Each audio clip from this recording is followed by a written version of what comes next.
പത്രങ്ങൾ എന്ന് പറയുന്നു എന്നൊന്ന് നോക്കണമല്ലോ. തീർച്ചയായും പത്രം വായിക്കാത്തവർക്ക് വേണ്ടിയും പത്രം വായിക്കുന്നവർക്ക് പറഞ്ഞിരിക്കുന്ന വാർത്തയുടെ അർത്ഥം എന്താണെന്ന് പറഞ്ഞു മനസ്സിലാക്കാൻ പറ്റിയില്ലെങ്കിൽ വെക്കപ്പെടുന്ന വാർത്തകൾ കൂടി പറയണമല്ലോ. അപ്പൊ കാണാം വരികൾക്കിടയിലൂടെ.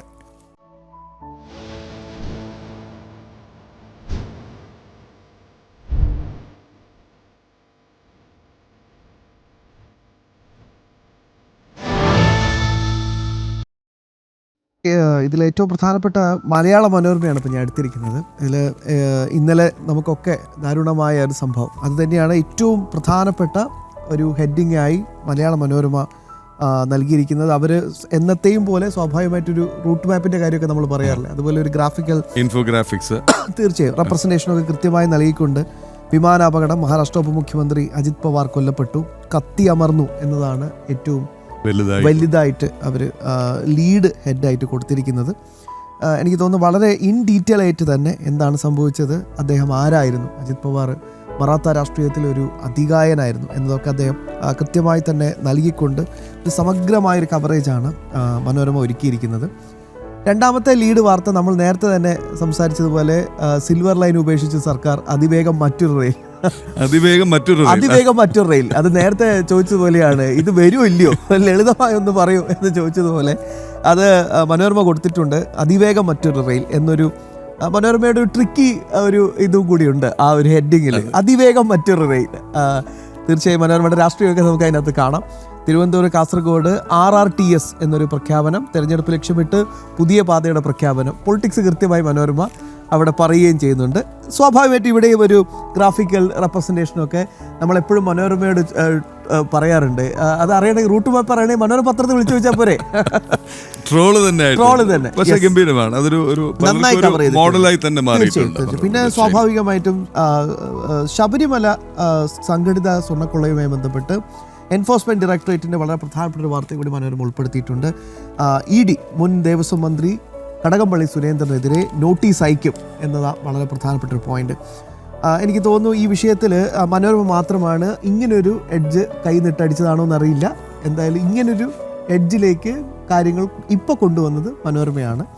എൻഫോഴ്സ്മെന്റ് ഡയറക്ടറേറ്റിലേക്ക് വരുമെന്നുള്ളത് സ്വാഭാവികമായിട്ടും ജന്മഭൂമി പത്രവും ആ വിഷയം കൃത്യമായി തന്നെ മുന്നോട്ട് വെക്കുന്നുണ്ട്. അതിലേക്ക് വരാം. അടുത്ത് നമുക്ക് ഹിന്ദു ഒന്ന് നോക്കാം. ഒരു ഇംഗ്ലീഷ് പറഞ്ഞ പോലെ ഹിന്ദുവിനെ കുറിച്ച് ഹിന്ദു പതിവ് പോലെ വളരെ ഡയറക്റ്റ് ആയിട്ടാണ് പറഞ്ഞിരിക്കുന്നത്. Maharashtra deputy CM Ajit Pawar, 4 others dead in plane crash, government denies foul play. അപ്പോൾ തീർച്ചയായിട്ടും പടമുണ്ട്, ഗ്രാഫിക്കലി ആ ഒരു സമയം രേഖപ്പെടുത്തി. 8:18 AM aircraft contacts Baramati airfield. അതിൻ്റെ ഇത് എങ്ങനെ സംഭവിച്ചു. Next call at 30 nautical miles inbound Baramati when it was advised to descend in visual meteorological conditions at the pilot's discretion. ഇപ്പോൾ പൈലറ്റിനോട് ചോദിച്ചു എന്നുള്ള വാർത്ത നമ്മൾ തന്നെ അറിഞ്ഞിരുന്നു. കാണാമെന്ന് പൈലറ്റ് പറഞ്ഞു എന്നാണ് പറയുന്നത്. Crew gets informed of calm winds and visibility of around 3000 meters. പക്ഷേ ഫെയിലിയർ ടു സ്പോട്ട് റൺവേ കാണാൻ കഴിയുന്നില്ല. അതുകൊണ്ട് എയർക്രാഫ്റ്റ് വീണ്ടും പൊങ്ങുന്നു, ഒരു റൗണ്ട് കറങ്ങുന്നു. 8:43 AM landing clearance issued for runway 11 but no response. 8:44 flames seen around runway 11.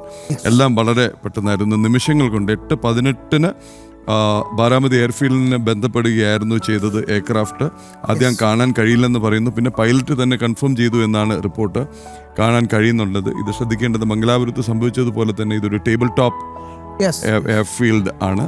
പക്ഷേ കാണാമെന്ന് പറഞ്ഞ വിമാനം ടച്ച് ഡൗണിനടുത്തെത്തുമ്പോൾ പിന്നെ വന്ന റിപ്പോർട്ടുകൾ അനുസരിച്ചാണെങ്കിൽ ഇതൊന്ന് ടിൽറ്റ് ചെയ്യുന്നതായിട്ട് കാണുന്നുണ്ടെന്ന് പറയുന്നു. പക്ഷേ അതൊക്കെ CCTV ക്യാമറയിൽ വന്നത്. അത് വളരെ ഡയറക്റ്റായിട്ട് പറഞ്ഞിരിക്കുകയാണ്. ഹിന്ദുവിൻ്റെ തന്നെ ശൈലിയിൽ ഇൻഫോഗ്രാഫിക്സ് ഉണ്ട്, ചിത്രം ഉണ്ട് എന്നുള്ളത്. ഇനി അടുത്ത പത്രം ജന്മഭൂമിയാണ്.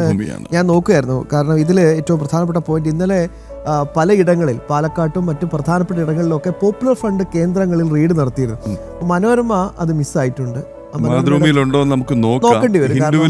നേരത്തെ നമ്മൾ പറഞ്ഞതുപോലെ ഈ മുക്കുന്ന വാർത്തകൾ, മൂടി വെക്കപ്പെടുന്ന വാർത്തകൾ കൂടി ചർച്ച ചെയ്യപ്പെടുന്നല്ലോ.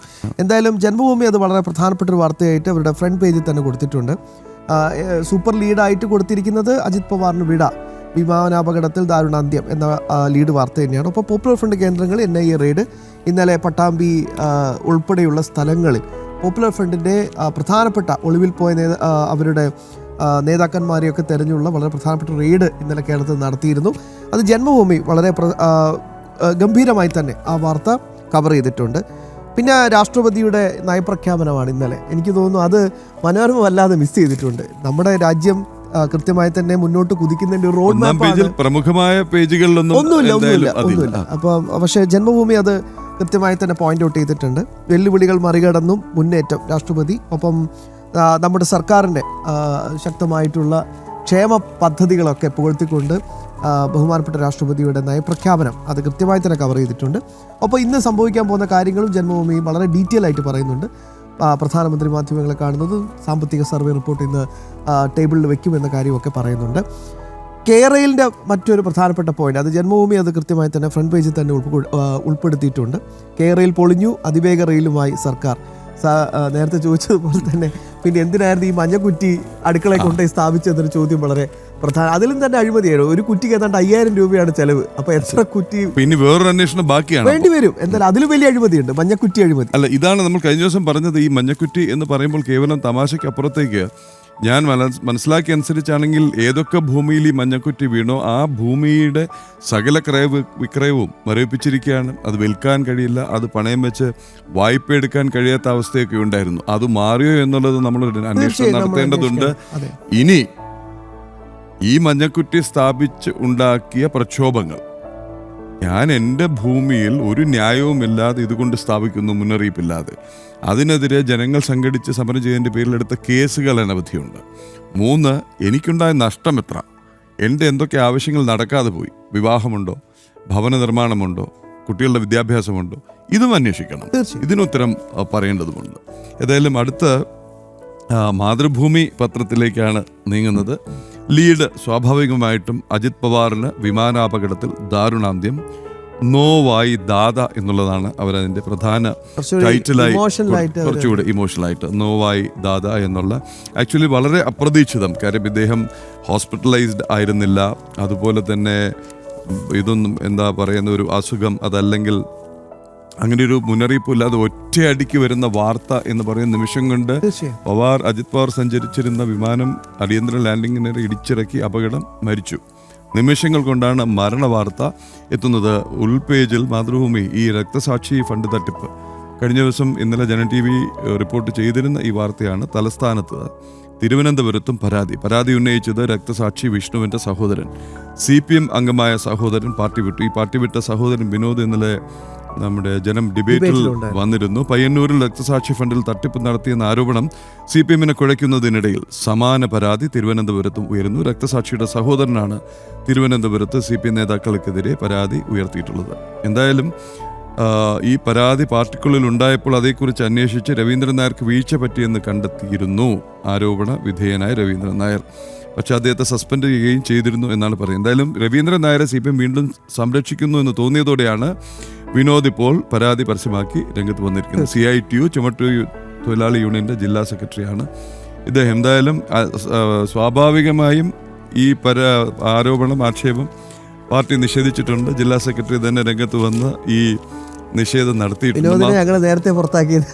അതെ, കടക്കാണ്. അതിന് തൊട്ട് മുമ്പ് ടൈംസ് ഓഫ് ഇന്ത്യ കൂടെ നോക്കി പോകാം. വരികൾക്കിടയിലൂടെ തുടരുകയായിരുന്നു ചെറിയൊരു ഓഡിയോ ഇഷ്യൂ വന്നു. Crash kills Ajit Pawar. സ്വാഭാവികമായിട്ടും ബോംബെ പത്രമാണ്. റോയൽസ് മഹാരാഷ്ട്ര പൊളിറ്റിക്സ്, അതിന് 2 വശവും ലീഡ് ഹെഡ്ലൈൻ തന്നെയുണ്ട്. Crash kills Ajit Pawar, roils Maharashtra politics. Graphics ഉണ്ട്, വിശദമായ ചിത്രവുമുണ്ട്. മാത്രമല്ല ഇതിൽ 1991 ബാരാമതിയിൽ നിന്ന് MP ആകുന്നത് മുതലുള്ള ഇദ്ദേഹത്തിൻ്റെ ഒരു ലൈഫ് സ്കെച്ച് ഇൻഫോഗ്രാഫിക്സ് ആയിട്ട് നൽകിയിട്ടുണ്ട്. Longest serving deputy CM was set to present 12th budget. 12ാമത്തെ ബജറ്റ് അവതരിപ്പിക്കാനിരിക്കുകയായിരുന്നു.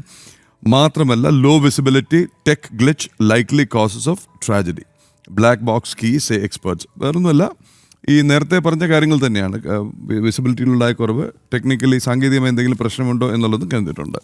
ചെറിയത് ലാസ്റ്റ് മൊമെൻറ്റ്സ്. 8:11 മുംബൈയിൽ നിന്ന് പുറപ്പെടുന്നു. 8:18 ബാരാമതി ATCയെ പരിചയപ്പെടുന്നു. On final approach pilot say runway not in sight. After go around again say runway not in sight. Seconds later they say it is in sight. 2 വട്ടം കാണാൻ കഴിയില്ല എന്ന് പറഞ്ഞ ശേഷം കാണാൻ കഴിയുന്നുണ്ട് പറയുകയും ലാൻഡിംഗ് ക്ലിയറൻസ് കൊടുക്കുന്നു. 8:43, 8:44 പിന്നെ കാണുന്നത് അഗ്നിഗോളം. ഇതാണ് അതൊരു ഭാഗത്ത്. അതുപോലെ പിന്നെ മറ്റ് ചില സംഗതികൾ. Second crash of charter operator VSR's plane in Maharashtra. 2.5 വർഷത്തിൽ 2ാമത്തെ ക്രാഷ് ആണെന്ന് പറയുന്നുണ്ട്. സംഭവീസ് എനർജി ഫീൽഡ് ക്ലാസ് ഈ പൈലറ്റിൻ്റെയും സംഭവിയായ സ്റ്റാഫിൻ്റെയും ടീച്ചേഴ്സിൻ്റെ വിവരങ്ങൾ പറയുന്നുണ്ട്. അതുപോലെ Ajit sought reunion of rival NCPs, his death raises fresh questions. ഇനിയുള്ള പൊളിറ്റിക്കൽ ക്വസ്റ്റൻ അതാണ്. അജിത് പവാർ ഈ തെരഞ്ഞെടുപ്പിന് മുമ്പ് തന്നെ ഇപ്പോൾ ശരത് പവാറുമായിട്ട് ചേർന്ന് തദ്ദേശ തെരഞ്ഞെടുപ്പിൽ മത്സരിച്ചു, മുനിസിപ്പൽ കോർപ്പറേഷൻ തെരഞ്ഞെടുപ്പിൽ മത്സരിച്ചു. ഇപ്പോൾ ജില്ലാ പഞ്ചായത്ത് ഇലക്ഷൻ്റെ പ്രചാരണത്തിനാണ് അദ്ദേഹം അങ്ങോട്ട് പോയിക്കൊണ്ടിരുന്നത് ബാരാമതിയിൽ. അദ്ദേഹം ഒരിക്കലും തോറ്റിട്ടില്ലാത്ത ബാരാമതി, രാജിവെച്ച് കഴിഞ്ഞിട്ടേ ഉള്ളൂ അമ്മാവിന് വേണ്ടിയിട്ട്, ശരത് പവാറിന് വേണ്ടിയിട്ട്. തുടർച്ചയായി ബാരാമതി അദ്ദേഹത്തെ കാത്തുസൂക്ഷിച്ചു. അതും പറയുന്നുണ്ട്, അദ്ദേഹത്തിൻ്റെ അസാന്നിധ്യത്തിൽ ഭാര്യയും മകനും കുടുംബം മണ്ഡലം നോക്കിയിരുന്നു. തെരഞ്ഞെടുപ്പ് അടുക്കുമ്പോൾ അജിത് പവാർ അവിടെ നിന്ന് റാലി നടത്തും, പിന്നെ എല്ലാം ഓക്കെ ഡീൽ ആണെന്നുള്ളതാണ്. അപ്പോൾ മണ്ഡലം നോക്കിയിരുന്ന ഒരു ജനപ്രതിനിധിയായിരുന്നു അദ്ദേഹം. പക്ഷേ അവിടുത്തെ തന്നെ മുതിർന്ന നേതാക്കൾ പറയുന്നത് ഇപ്പോൾ ഭരണത്തിലിരിക്കുകയാണ് NCP. ഇപ്പോൾ ഭരണത്തിലിരുന്നു കൊണ്ട് തന്നെ ശരത് പവാർ വിഭാഗവുമായി ചർച്ച നടത്തിയിരുന്നു, അതായത് ബന്ധുക്കൾ തമ്മിൽ ചർച്ച നടത്തിയിരുന്നു. ലയനത്തിലേക്ക് നീങ്ങുകയാണെന്നുള്ള സൂചനകളാണ് വന്നിരുന്നത്. പക്ഷേ NCPയിലെ തന്നെ മുതിർന്ന നേതാക്കൾ പറയുന്നത് കുടുംബം തമ്മിൽ അങ്ങനെ ഒരു ധാരണ ഉണ്ടായിട്ടുള്ളൂ എന്നാണ്. അപ്പോൾ രണ്ട് പ്രധാന ചോദ്യങ്ങൾ വരുന്നത്, ഒന്ന് ലയനം സാധ്യമാകുമോ, രണ്ട് ഇനി ആര് നയിക്കും. ഇത് വ്യക്തിധിഷ്ഠിത പാർട്ടികളുടെ ഒരു പ്രശ്നമാണ്. അജിത് പവാർ വിഭാഗം എന്ന് പറയുന്ന NCPയുടെ അടുത്ത നേതാവ് ആര് നയിക്കും, ഈ വിഭാഗത്തെ ഒരുമിച്ച് നിർത്താൻ കഴിയുമോ. പ്രായമായെങ്കിലും ചാണക്യനാണ് ശരത് പവാർ, തിരിച്ചു പിടിച്ച് അദ്ദേഹം തന്നെ NCPയുടെ നിയന്ത്രണം ഏറ്റെടുക്കുമ്പോൾ ഒട്ടേറെ രാഷ്ട്രീയ ചോദ്യങ്ങൾ ബാക്കിയാണ്. എന്തായാലും നമുക്ക് ഈ വരികൾക്കിടയിൽ ഇവിടെ അവസാനിപ്പിക്കാം.